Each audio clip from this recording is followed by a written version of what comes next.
We start with some overnight news. The cause of a fire in northeast Albuquerque is under investigation this morning. Firefighters were called out to Central Avenue at Zuni at around 2 o'clock this morning. Officials say a security guard driving by saw smoke coming from the Fast Bucks payload shop and called it in. Crews found a small room on fire and were able to quickly put it out. No damage to the building was caused. Bernalillo County Sheriff Dan Houston will be under the gun today, so to speak, all because he's accused of using his work office as his campaign office. A man named Travis Ogle filed that complaint, saying the sheriff also uses his work cell phone for personal use and has the sheriff's office employees do work for his campaign on county time. So today, the Bernalillo County Code of Conduct Review Board is having a public hearing on the issue. You're welcome to go to it. It's at 3 o'clock this afternoon. It's at the Government Center building in downtown Albuquerque. Santa Fe Community College is without a president this morning after it fired the school's leader last night, and now she says she's taking the college to court. Last night, the governing board voted 3-2 to oust Ana Cha Guzman. The same board voted to put her on leave last month and really wouldn't say why. Ms. Guzman's attorney says she was fired for trying to clean up the college's finances. She was hired in 2012 and had a contract to go through 2016 that paid her $180,000 a year. Closing arguments are expected to begin this morning in the penalty phase of a notorious criminal accused of killing 2 tourists in New Mexico. John McCluskey was convicted of kidnapping and murdering Gary and Linda Haas as they passed through New Mexico back in 2010. McCluskey had been on the run after escaping from an Arizona prison when he killed the couple. Jurors will now decide if he should be executed or spend the rest of his life in prison. The New Mexico Supreme Court is giving police more leeway to make arrests without warrants in domestic violence cases. A state law now allows this. You see, police can also make arrests near places where alleged incidents have happened. The ruling overturns a state court of appeals decision that found a man had been improperly arrested across the street from where he was accused of kicking his girlfriend. Are dangerous chemicals, ones the U.S. abandoned in Panama in the 1940s, headed for New Mexico?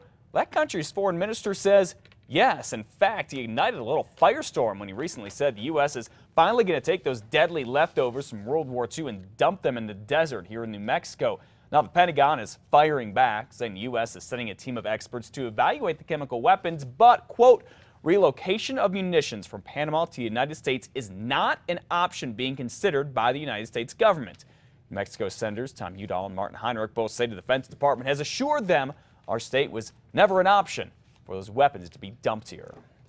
TRC is getting busier and busier and getting ready for Spaceport America to go ahead and launch. The first launch from New Mexico Spaceport is now expected to happen next summer. The area is also getting ready for the hundreds of thousands of people it hopes will visit the spaceport every year.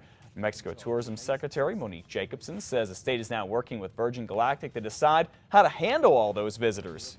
When all eyes are on New Mexico, which they will be when that first shuttle takes off, that we want to be sure that New Mexico looks good and that we're leaving an amazing first impression. Ms. Jacobson says hotels in the TRC area will start popping up as soon as they see demand increase. Great news, more jobs are coming to New Mexico. General Dynamics Operations is an IT system contractor for the U.S. government. The company is adding 200 jobs and 20,000 square feet to their center in Las Cruces. It is recruiting to fill full-time positions right away. Positions include back office service representatives, supervisors, managers, and trainers.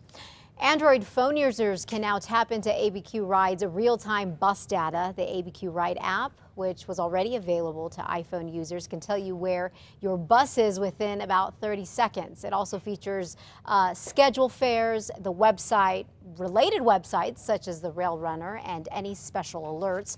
To get a free download of the ABQ Ride app, just go to our website, KRQE.com, and click on KRQE links. Congratulations to everyone at App City Life for going ahead and making that happen. Some friends, Lisa and Lawrence of Beta and Nika Allen, all work on that. It's a company here in Albuquerque that now develops kind of civic apps. Yeah. They're doing ones for ABQ Ride. They've worked on one for City of Albuquerque and so much more. And they're all based here, and they're going to try to do them out for other cities as well. And kind of a little incubator business, tech business. That is a great business, especially these days. Yeah. Gosh. So, very, very good. They've been working on that for quite some time, and now they were finally able to launch it. So congrats, guys. Developing an app. Yeah.